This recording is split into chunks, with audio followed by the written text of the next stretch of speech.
Ito ang UNTV News Worldwide.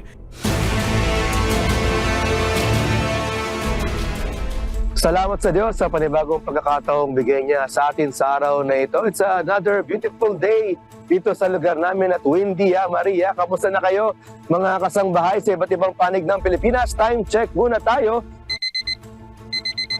4:34 a.m. na sa buong Pilipinas. Good morning, Kuya. Magandang umaga mga kababayan sa Pilipinas.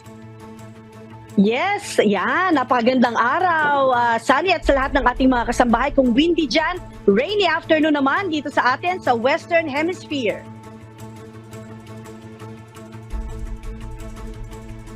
Ngayon ay araw ng Miyerkules, January 24, 2024. Mabilis talaga ang takbo ng panahon, Marie. Mula dito sa Los Angeles, California, USA. Ako si Sunny Cos. At mula naman dito sa Round Rock, Texas, USA, ako si Marie Peñaranda. Maghahatid sa inyo ng mga umatigabong balita mula sa iba't ibang panig ng mundo. UNTV News Worldwide. Sa ating global headlines. US Supreme Court pabor na alisin ang razor wire sa US-Mexico border ng Biden administration. Gang members na dumagsa sa isang ospital sa Ecuador arestado. Drug Rehabilitation Center na hinihinalang ginagamit sa illegal operations ni raid ng Ecuador Police. Weather warnings itinaas sa Scotland dahil sa bagyong Jocelyn. Pagpasok ng international students sa Canada, lilimitahan. Power at food supply sa Singapore maaantala dahil sa Total Defense Day exercise. 3 kabataang Pinoy kalahok sa 2024 Gangwon Youth Olympic Games sa South Korea.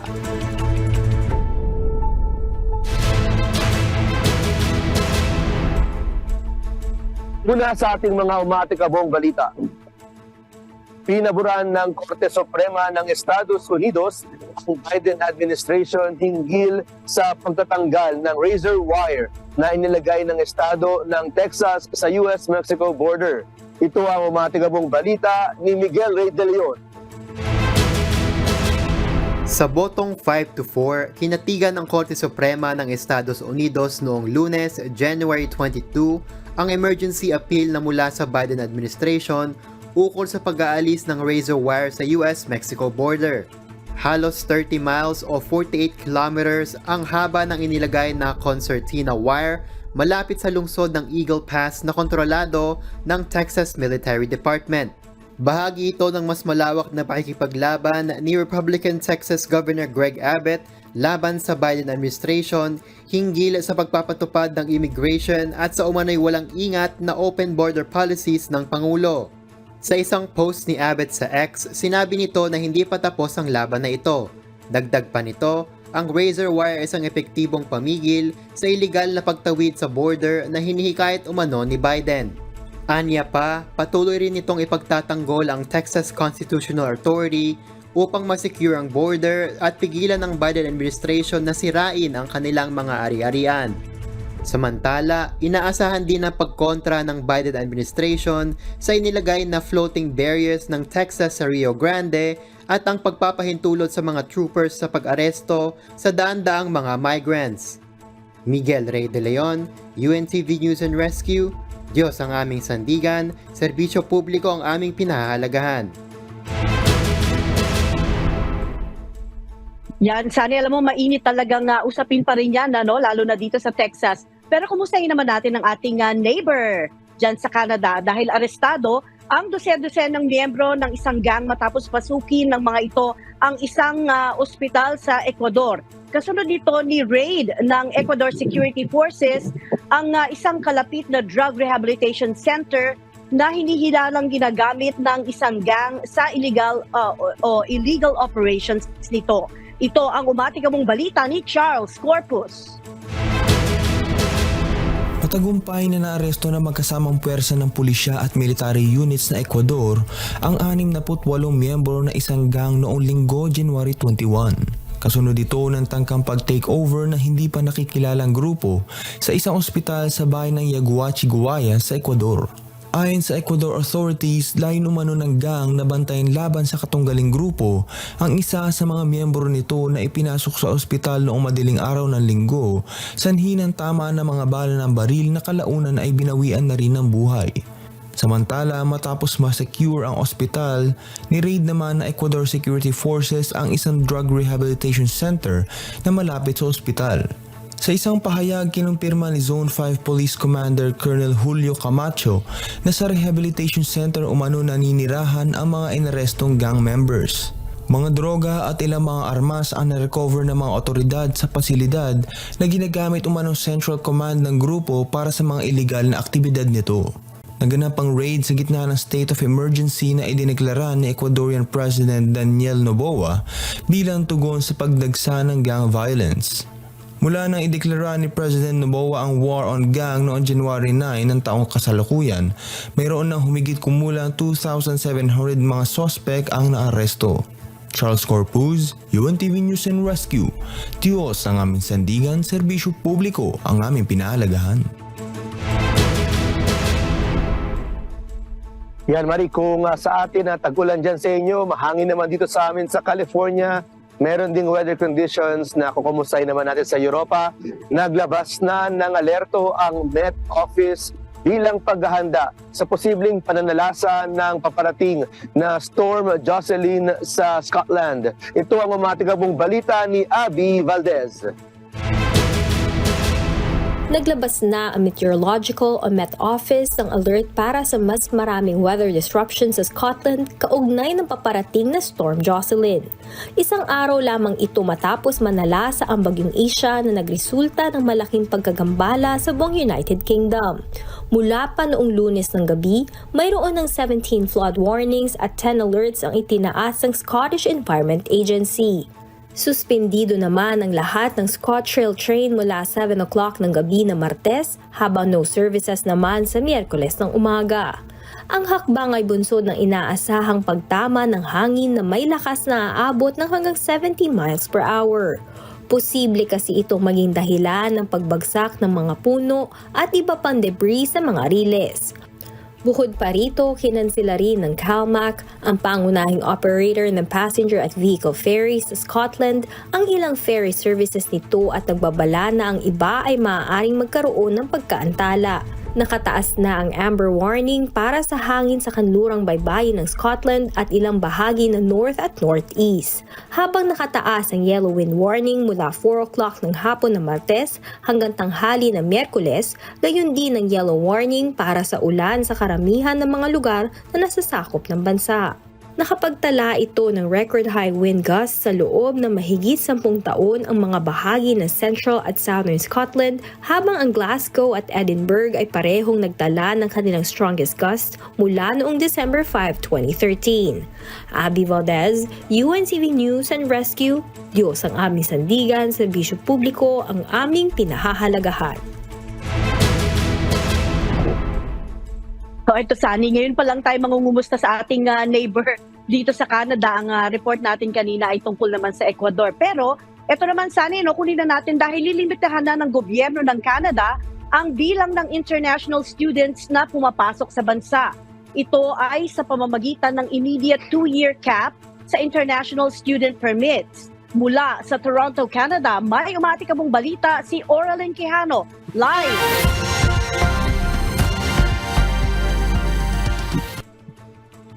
Hey Oraline, kumusta na? Good to see you. Pero ano ba itong dahilan ng international student cap sa bansang Canada? Marie, inanunsyo ng federal government ng Canada na lilimitahan nito ang bilang ng international students na pahihintulutang makapasok sa bansa. Layo ng pagsusulong ng international student cap ay upang matugunan ang kinakaharap na krisis sa pabahay. Ayon kay Immigration Minister Mark Miller, nagdulot ng pagtaas ng housing costs ang rapid population growth, bunsod ng immigration at international students. Makakatulong aniya ang mas kaunting bilang ng mga estudyante upang pababain ang presyo ng paupahan sa Canada. Bukod sa immediate 2-year cap sa international student permits, ititigil rin ng Canada ang pagbibigay ng work permits sa ilang postgraduate students. Samantala, patuloy naman ang pagbaba ng bilang ng international students sa Canada mula sa India dahil sa kasalukuyang diplomatic dispute sa pagitan ng dalawang bansa. At yan ang latest update mula dito sa Toronto, Canada. Balik sa'yo, Marie. Oralin, meron din palang pros and cons itong paglalagay ng cap dyan sa international students sa Canada. Pero ano bang magiging effect ng limitations sa student permits sa Canada? Oo, Marie, it expected na yung cap na ito ay magre-resulta lang sa 360,000 approved study permits ngayong taong 2024, which is a significant drop from last year. So this is going to be a decrease of 35% ayon sa statement ng Immigration Ministry. Kaya yung mga nagpaplano, lalo na sa mga kababayan natin dyan sa Pilipinas, they're going to have a harder time to enter because there is going to be a limit sa number ng study permits. Because recently, and especially last year, talagang tumaas yung bilang ng international students dito sa Canada, not just from the Philippines but from other countries across the world. At dahil nga mas mabilis kasing makapasok sa Canada gamit yung international student permit at nakakakuha din sila ng work permit eventually and are able to bring the rest of their family here. Kaso nga dahil sa limits na ito, mas mahihirapan yung mga tao na yun yung plano nila para maging pathway to Canada, Marie. Oo, correct yan, Oralin. At swerte pala yung mga nakapag-apply na last year. Pero quick question lang, Oralin. Baka lang na-check mo, ano ba ang weather conditions dyan sa inyo at ano ang temperature ngayon dyan? Oh, Maria, believe it or not, it looks very white behind me. Pero it's actually warmer this year today than yesterday. Dahil nung kahapon it was -12, but now it's just 0 degrees. So medyo mainit-init na dito sa Toronto, Canada. Pero meron nga kaming 91% chance of precipitation. Kaya kita-kita mo talagang umaano ang snow dito sa ating background dito sa Toronto, Canada, Marie. Ayun, nahiya naman kami bigla ni Sunny, mainit na pala yung 0. At eto ako balot na balot. At 10 degrees Celsius naman dito sa Texas. Pero sige, ingatan nawa kayo dyan at salamat Oralin Quijano mula sa Toronto, Canada, kung saan ang average yearly international university student tuition ay nasa $36,000 o katumbas ng 1.5 million pesos kada taon. Ayan, nasa early teens naman ang temperature namin dito, kaya nahiya nga ako na narinig yung 0 degrees, mainit. Pero bisitahin naman natin, Marie, ang mga taga Southeast Asia. Sa Singapore tayo magkakaroon ng pagkaantala sa supply ng kuryente, pagkain at pagsasara ng mga palikuran sa iba't ibang establishment ng Singapore sa loob ng 2 linggo. Ito ay upang markahan ang ika-40 taon buhat ng ipakilala ang konsepto ng Total Defense sa Singapore. Ito ang umatigabong balita ni Erlyn Simon.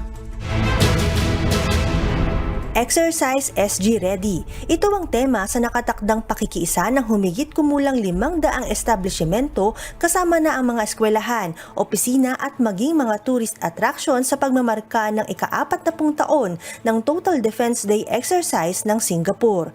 Ito ay tatagal ng 2 linggo sa loob ng February 15 hanggang 29. Kasama sa exercise na ito ay ang pagkawala ng kuryente hanggang sa pagpatay ng mga air conditioner, escalators at lifts. Kabilang din ang pagsasara ng mga palikuran at pagbabawas ng mga mabibili o makikitang pagkain sa mga kantin at pantry.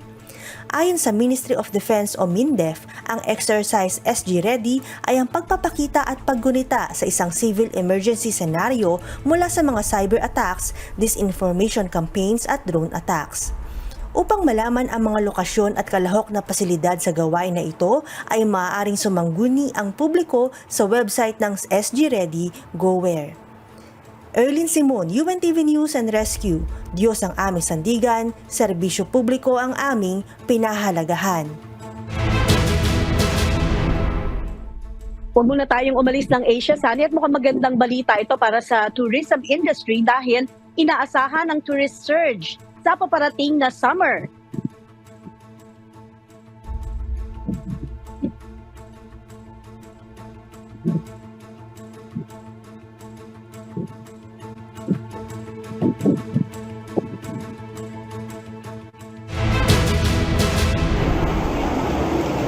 inaasahan ng pagdagsa ng mga turista sa Thailand ngayong parating na summer season.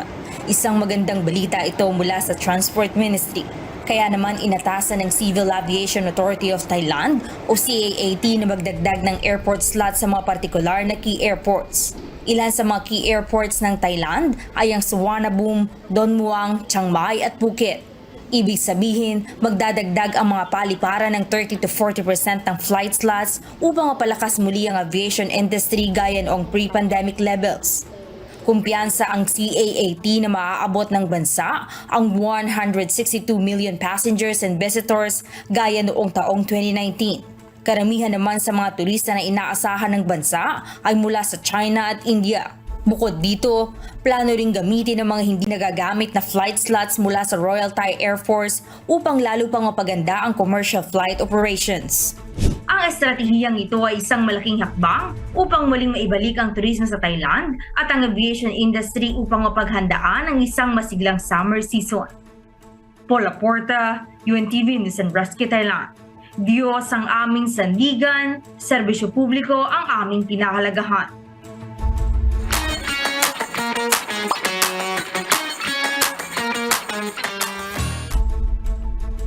Samantala mga kasambahay, tayo ay public service muna para sa mga OFW sa iba't ibang panig ng mundo.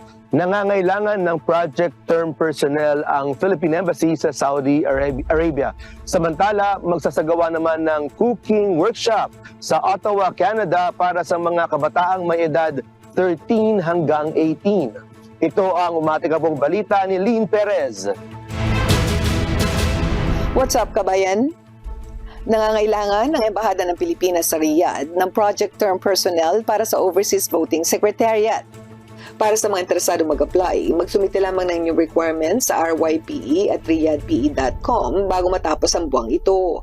Sa mga karagdagang impormasyon, bumisita lamang sa kanilang official Facebook page sa facebook.com/PHLNKSA. Hinanyayahan naman ang mga kabataan sa Ottawa na nasa edad 13 hanggang 18 na makilahok sa cooking workshop sa linggo, January 28. Bukod sa pagluluto, kaalaman hinggil sa mental health ang maaari ring matutunan ng mga participants. Gayon din ang pagkakaroon ng pagkakataon para sa 3 volunteer service hours. Sa mga nagnanais makibahagi, maaari kayo mag-register sa pccottawa.ca/promoting mental health. Magsasagawa naman ng Embassy on Wheels para magsilbi sa mga kababayan natin sa Al-Khobar, Saudi Arabia. Gaganapin ito sa February 3 hanggang 4. Ilan sa mga serbisyong pagkakaloob ay ang passport services at consular services. Pinapaalalahan na naman ng mga kababayan na nais mag-avail ng consular services na magdala ng cash bilang mode of payment. Magkakaroon naman ang Sunday Consular Service ng Philippine Embassy sa Brunei sa January 28, 2024 mula alas 8 ng umaga hanggang alas 12 ng tanghali. Ilan sa mga serbisyong ipagkakaloob ay ang passport, notarial, civil registry at overseas voters registration. Maaari kayong bumisita sa kanilang Facebook page para sa karagdagang impormasyon sa facebook.com/PHinBrunei. At yan mo na ang latest mga kabayan. Ako pong muli si Lynn Perez para sa UNTV News and Rescue. Diyos ang aming sandigan, serbisyo publiko ang aming pinahahalagahan.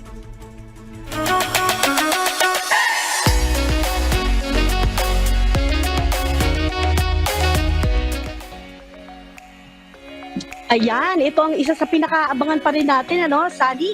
Dahil daan-daang winter athletes mula sa iba't ibang bansa ang nakikibahagi ngayon sa 2024 Gangwon Youth Olympics sa South Korea. Kabilang dito ang 3 kabataang Pilipino. Ito ang umaatikabong balita ni Imelda Andrada. Isa si Avery Oriel Balbanida sa 3 kabataang Pinoy na kalahok sa idinaraos na 2024 Youth Olympic Games sa Gangwon, South Korea na nagsimula noong January 19 at tatagal hanggang February 1, 2024.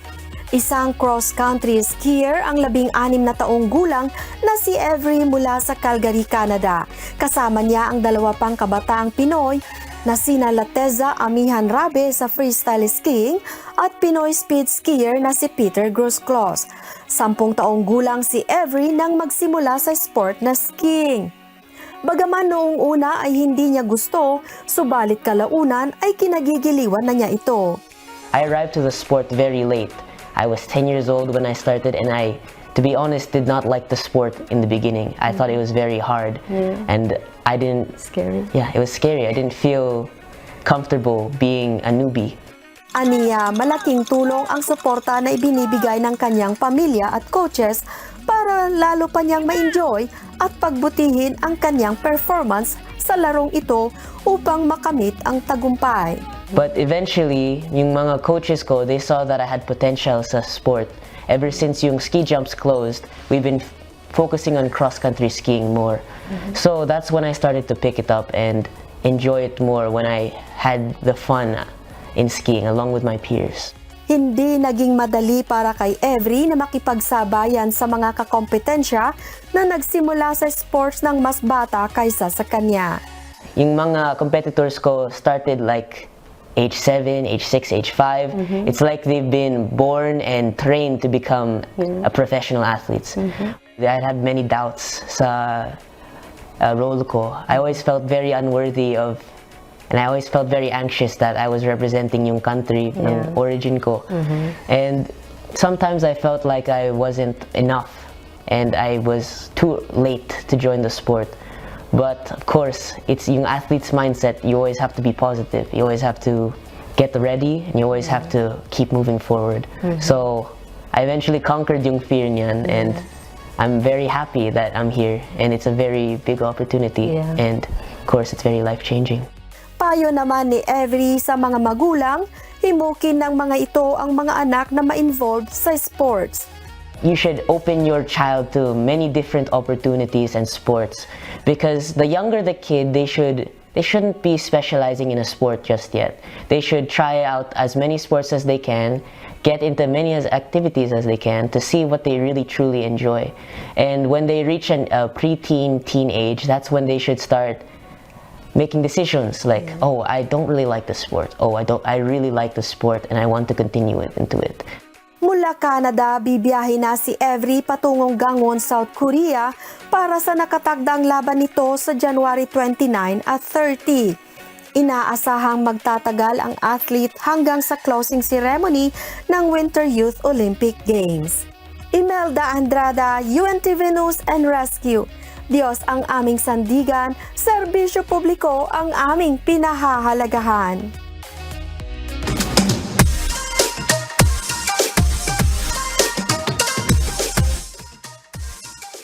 Wow, nakaka-proud talaga, Sunny, ano? At syempre, kasama mo kaming mag-cheer. Ayan, cheer ka namin, Avery, para sa iyong success dyan naman sa Winter Olympic Games na iyong lalakukan. Pero ito na, Sunny, ang hindi pa rin natin makalilimutan, umulan umaraw, humangin at humagyo, ang pinakaabangan nating lahat. Sunny, pwede bang bumati?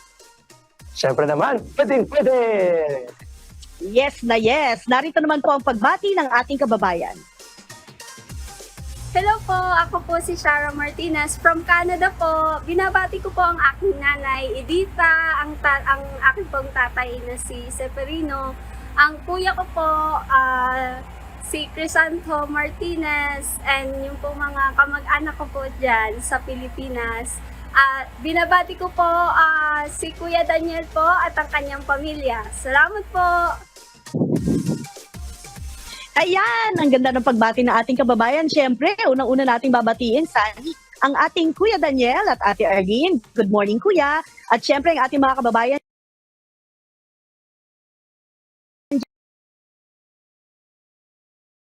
Texas, USA, na palagi nang nakaantabay sa lahat ng programa ng UNTV. Ngayon din, sumbatiyan ang aking mami dyan pa rin sa San Pedro, Laguna, ang aking mga anak na si Tricia at si John Michael. At ngayon din ang aking anak na si Binoy, dyan sa Japan. At ang aking ni Amor na nasa kanyang sulok ngayon. Marami siyang ginagawa, Sunny. At syempre, gusto rin nating batiin ang ating mga East Coast USA seniors. Ayan, makikita natin sila mamayang gabi, ano, Sunny? Gayon din ang ating mga kababayan na palagi naka-tune in din sa Radio La Verdad 1350. Mamaya reporter din tayo dyan, Sunny. Go ahead, ikaw naman sa iyong mahabang pagbati. Siyempre, good morning Kuya at Ate Arlene at sa lahat ng ating mga KNP at AP sa iba't ibang panig ng mundo. Kamusta na po kayong lahat? Gusto namin kayo dito sa US at sa Canada. At ganoon din na Maria, binabati ko na, babati na ako, si Erwin Azul at si Aurora, kanyang puting may bahay na taga Los Angeles. Siyempre, ang Camarce couple, si Alex at saka si Lulu. Yan ang Kalingasan couple, si Michelle at saka si Brad Aloy. Ang Concepcion couple, si Brad Chris at si Sis Apple. Ganoon din ang Romero couple, si Brother Aaron at saka si Maan. At ganoon din si Brother Mike, kamusta na?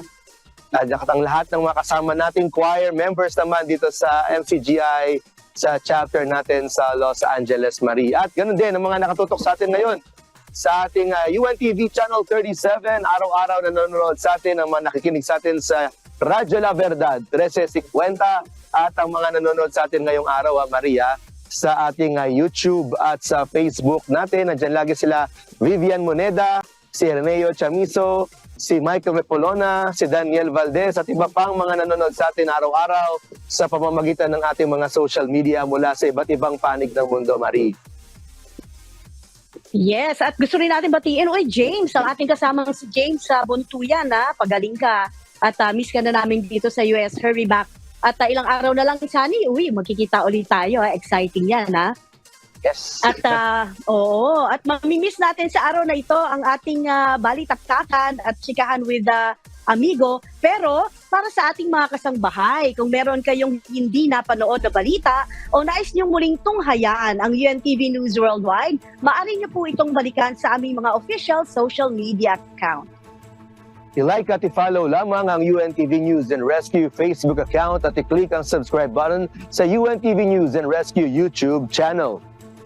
Yes, mapapanood nyo rin po rito ang iba pang news programs ng UNTV, pati na ang iba pang video ng nag-iisang public service channel. Kaya tara na po, subscribe, like, and share.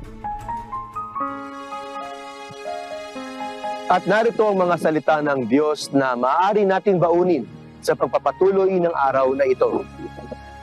Nasusulat sa Book of Proverbs chapter 3 verse 7. Be not wise in thine own eyes. Fear the Lord and depart from evil.